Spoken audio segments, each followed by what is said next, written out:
అందం, ఆరోగ్యం, ఆత్మవిశ్వాసం అనూస్తో సాధ్యం. ట్రాన్స్ఫర్మేషన్ సర్వీసెస్ పైన ఫ్లాట్ 50% డిస్కౌంట్. అనూస్ సిన్స్ 1982. నమస్తే రమగారు. నమస్తే జయ. రమగారు, ధనుర్మాసంలోకి అడుగు పెడుతున్నాము. ధనుర్మాసం అనగానే తిరుప్పావై గుర్తొస్తుందండి.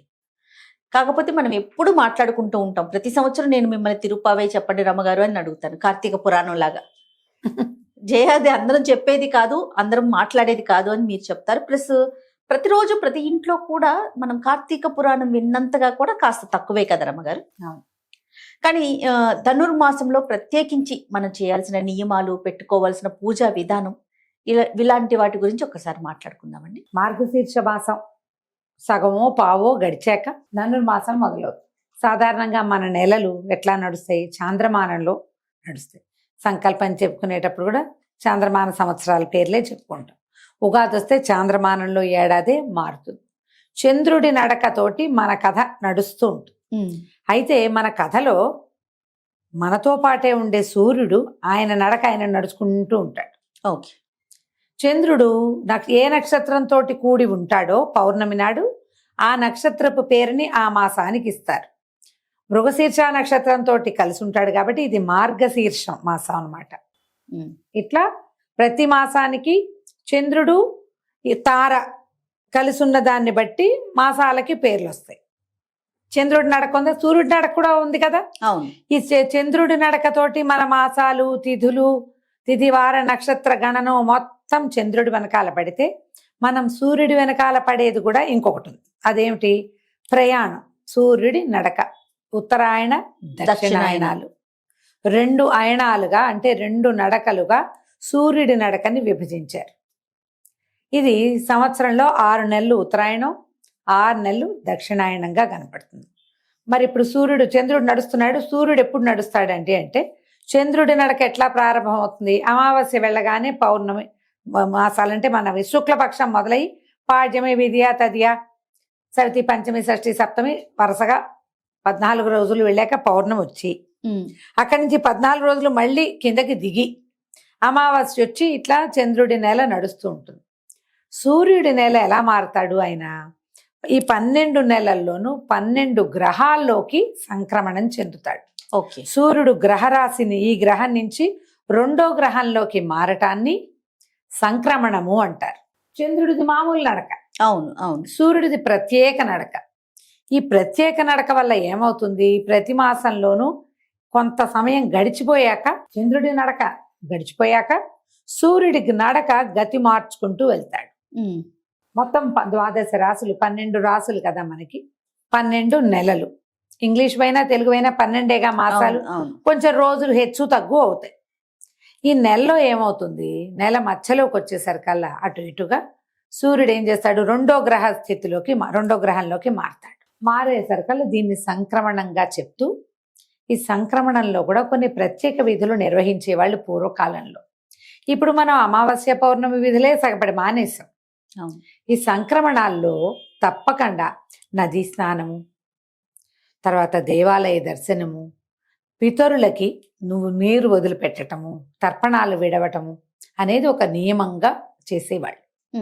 ఇప్పుడు కూడా కొందరు పెద్దలు అంటే మంచి జ్ఞానవంతులైన వాళ్ళు, పురాతన సంప్రదాయాలు విడవకుండా ఉన్నవాళ్ళు సంక్రమణంలో తర్పణాలు విడుస్తారు, పితరులకి ఆహారము అని. అవన్నీ మానేసిన మనం ఏం చేస్తాం? సంవత్సరానికి ఒకసారి 2 సార్లు పెద్దల పేర్లు చెప్పుకుని చేసుకుంటాం. తద్దినాలు పెడతారు కదా తిథులు. తర్వాత ఏమో మహాలయ పక్షాల్లో కూడా కొంచెం నిర్వర్తిస్తాం, ఎంతో కొంత నెరవేరుస్తాం కదా. ఈ సంక్రమణం ప్రత్యేకం ఏంటంటే, ఈ సంక్రమణం చెందినప్పుడు ఈ కొన్ని ప్రత్యేక రాసుల్లో విశేషమైన నడక కనపడుతుంది. అది ఉత్తరాయణము, దక్షిణాయనము 2 అయనాలు ఉన్నాయి కదా. సూర్యుడు మకర రాశి సంక్రమణం జరిగినప్పుడు ఉత్తరాయణ పుణ్యకాలం మొదలవుతుంది. మకర సంక్రాంతిగా చెప్పుకుంటాం. అవును అవును. అక్కడి నుంచి 6 నెలల పాటు ఉత్తరాయణమే నడుస్తుంది. 6 నెలలు అయ్యాక ఇంచుమించు జ్యేష్ఠాషాఢాలలో మళ్ళీ మారతాడు. అప్పుడు దక్షిణాయనం వచ్చేస్తుంది. ఈ అయనము అంటే సూర్యుడు తూర్పు నుంచి మనకి పైకి వస్తాడు. తూర్పునే కదా ఉదయిస్తాడు. ఈ ఉదయించిన సూర్యుడు తూర్పు నుంచి పైకి వస్తూ ఉత్తరం వైపుకి వాలటం మొదలుపెట్టింది ఉత్తరాయణము. దక్షిణం వైపుకి వాలడం మొదలుపెట్టింది దక్షిణాయనం. సరాసరి సూటిగా తూర్పు నుంచి పడమరకు అట్లా టకీమని వచ్చాడు, వాలి నడుస్తాడు. ఈ వాలటం వల్ల ఋతువుల్లో తేడాలు వస్తాయి, ఓకే, వాతావరణంలో మార్పు వస్తుంది. ఈ తర్వాత ఈ ఉత్తరాయణం దక్షిణాయనంగా దీన్ని విభజించడం వల్ల ఉత్తరాయణం పుణ్యకాలంగాను దక్షిణాయనము ఉపాసనా కాలంగాను చెప్తారు. ఇది విశేషంగా కనపడుతుంది మనకి. ఇంచుమించు దక్షిణాయన కాలంలోనే విష్ణుమూర్తి యోగ నిద్రా పరవశుడుగా ఉంటాడు. మనం చెప్పుకుంటాం కదా చాతుర్మాస్యం అని. తర్వాత ఆయన నిద్ర లేచిన తర్వాత ఒక నెల కొంత సమయం గడిచిన తర్వాతే ఉత్తరాయణం మొదలెడుతుంది. ఈ ఉత్తరాయణం మహాపుణ్యకాలంగా చెప్పబడుతుంది. ఇది మకర సంక్రమణంతో ఉత్తరాయణం వస్తుందా. మకరానికి ముందున్నది ధనుర్రాశి. ఈ పుణ్యకాలానికి ముందున్నది ఎప్పుడు కూడా భోగిగా చెప్పబడుతుంది, ప్రత్యేకమైంది. మన పండగ ముందు రోజు భోగి అవును చెప్పుకుంటాం కదా.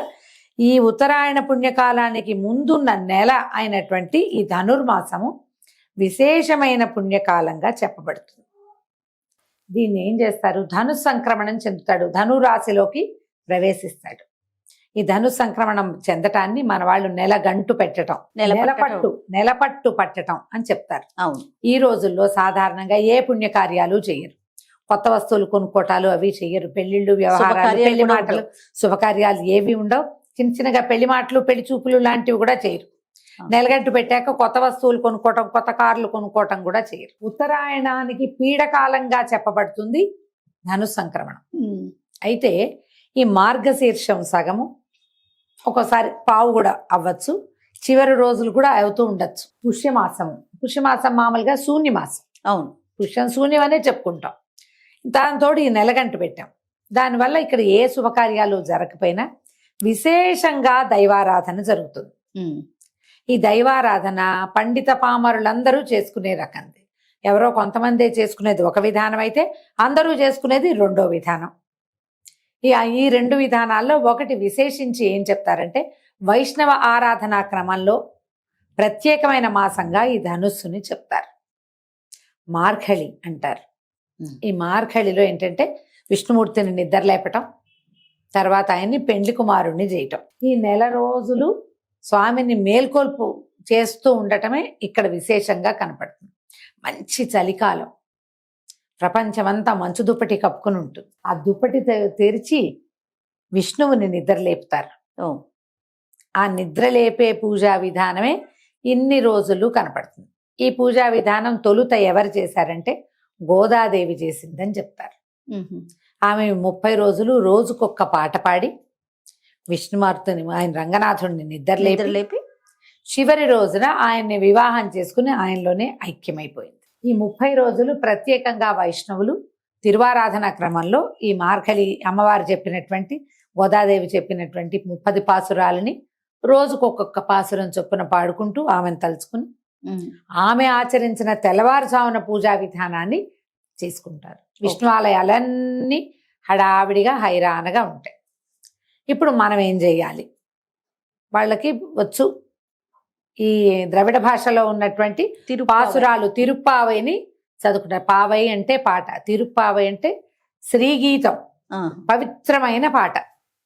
మనకి రాదు, మనం ఏం చేయాలి, తెల్లవారుజామునే లేచి వాకిళ్ళు ఊడ్చుకుని చక్కగా పేడకళ్ళాపు చేసి మంచి ఆవు పేడ ప్రశస్తమైనది తెచ్చుకుని దాంట్లో చేతులు పెట్టి దాన్ని కలిపి చక్కగా గొబ్బిళ్ళు చేసి దాని మీద ముగ్గేసి పసుపు బొట్టు పెట్టి ఒక గుమ్మడి పువ్వో గేదెంగి పువ్వో ఏదో ఒక పువ్వు పెట్టి వాకిళ్లలో ముగ్గు వేసి ముగ్గులో గొబ్బెమ్మల్ని అలంకరించాలి. అందరూ చేసుకోవచ్చు, తెలుగు వాళ్ళంతా.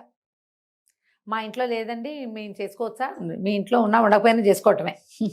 ఇప్పుడు మా ఇంట్లో లేదు మేము చేసుకోవచ్చా అనేది తిరుప్పావై. మీకు రాదు, ఇంట్లో లేకపోవటమే కాదు మనకి రాదు కూడా. కానీ అందరూ ఆచరించదగినది ఏంటంటే ఈ వాకిళ్ళు శుభ్రం చేసుకోవటం, తెల్లవారుజామునే పాచిమొహాలతోటే స్నానం చేయక్కర్లా, నిద్ర లేవటం, వాకిళ్ళు చేసుకోవటం, ముగ్గేసుకోవటం, చక్కగా గొబ్బెమ్మలు చేసి పెట్టడం. ఈ గొబ్బెమ్మలు అంటే గోపెమ్మలు. విష్ణువారాధనలో దాని ఏది అడ్డం లేదు.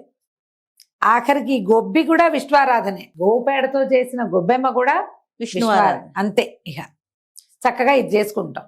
పొద్దు చుట్టుపక్కల ఎక్కడైనా దేవాలయాలంటే విష్ణువాలయాలకు వెళ్ళడం, ప్రసాదం తెచ్చుకోవడం. పొద్దున్నే ధనుర్మాసంలో రకరకాల ప్రసాదాలు చేస్తారు. సాయంకాలం ఏదో చదువుకుంటాం. ఇది ధనుర్మాసం విశేషం. ఈ 30 రోజులు చేశాక భోగి పండగ నాడు సంక్రమణానికి ముందు గోదాదేవికి రంగనాథుడితోటి కళ్యాణం జరుపుతారు. గోదా కళ్యాణం 2-3 రోజులు అటు ఇటుగా గోదా కళ్యాణం చేసుకుంటారు. ఒకవేళ ఇవన్నీ చెయ్యం, మనం పాసురాలు అవి రావు కదా మనకి, గోదా కళ్యాణాన్ని అటెండ్ చేయొచ్చు ప్రతి వాళ్ళు. ఓకే.